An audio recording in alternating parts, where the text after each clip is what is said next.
एभଳି जड़े व्यक्ति अछंती दीर्घ वर्ष धरी विभिन्न प्रकार व्यंग कविता गप लेखिबा सह समाज सेवारे निजको नियोजित करछंती। से होचंती कटक जिला महांगा ब्लॉक बराहीपुरा पंचायत बराहीपुरा ग्रामर विश्वनाथ स्वाईं सुपुत्र रसराज कविवीर किशोर स्वाईं। प्रथमे केन्द्रापड़ा म्युनिसिपालिटी रे पण्यकर टैक्स कलेक्टर भावे कार्य आरंभ करथिले। एहिपरि भावे चकबंदी अमीन सिविल कोर्ट अमीन भावे 37 वर्ष कार्य करथिले। किंतु श्री स्वाईं महावीर विद्यालय अष्टम श्रेणी रे पाठ पढ़ुवा समय कविता लेखा आरंभ कले। प्राय 57 वर्ष धरी कविता लेखा जारी रखिछंती। केवल सेतिकी नुहे 3टी मठ निर्माण रे मुख्य भूमिका ग्रहण करथिले। एतिसह 20 ऊर्ध्व सामाजिक अनुष्ठान सह जड़ित रही गरीब और विभिन्न अनुष्ठान को निजर सक्षम मुताबक साहाय्यर हाथ बढ़ी थांती। से उत्कल साहित्य समाज पक्षरु निरध प्रभा हास्य सम्मान रे सम्मानित हेबा सह भतुरानंद अनुष्ठान पक्षरु कवि रसराज उपाधि सम्मानित होइछंती।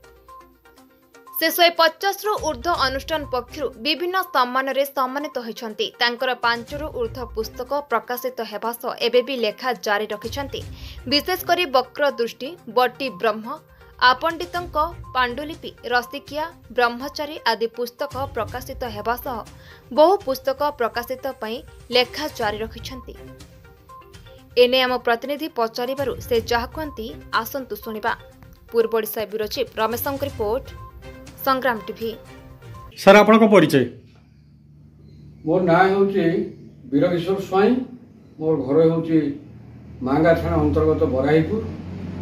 मोर अजा होचन कवि अनंत प्रधान। तांको घर बर्चणार ठाकुरे। मु 13 वर्ष बयसरु लेखा लेखी करूची। ए पर्यंत मो लेखा जारी रखीची। केवल ओडिया नुहे इंग्राजी रे मध्य मु कविता लिखिबा रे सिद्धहस्त अच्छी।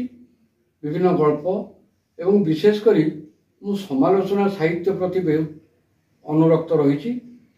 मो चाकरी काल भितर मु चाकरी करने सहित मु दुर्मुखर सहसंपादक भाव एवं प्रजातंत्र नारदौबाच लघुपाक बाटेघाटे समाजर जने हसिबे ये सब मु मोर किसी छाप छाड़ दे आछि। केवल कवि लेखक नुहे मु समाज सेवा को मो जीवन व्रत भाव में आरंभ करिछि। निज मुंडे माटी उठेई बंध करवा गछ लगेवा विभिन्न मठ मंदिर पुनरुद्धार प्रक्रिया रे निजक सामिल करिछि।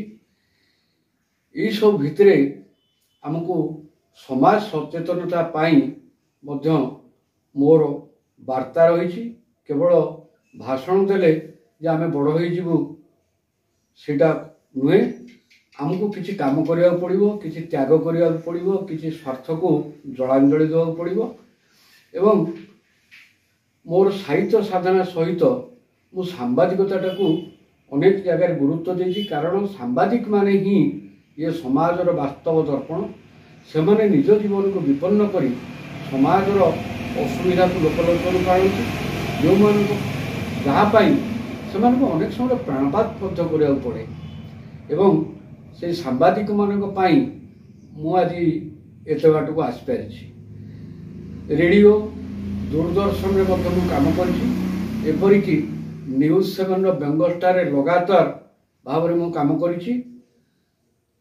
दूरदर्शन रे सिकंदर आलाम को सहित दर्शक दरबार करिछि। ओटीवी रे भी काम करिछि।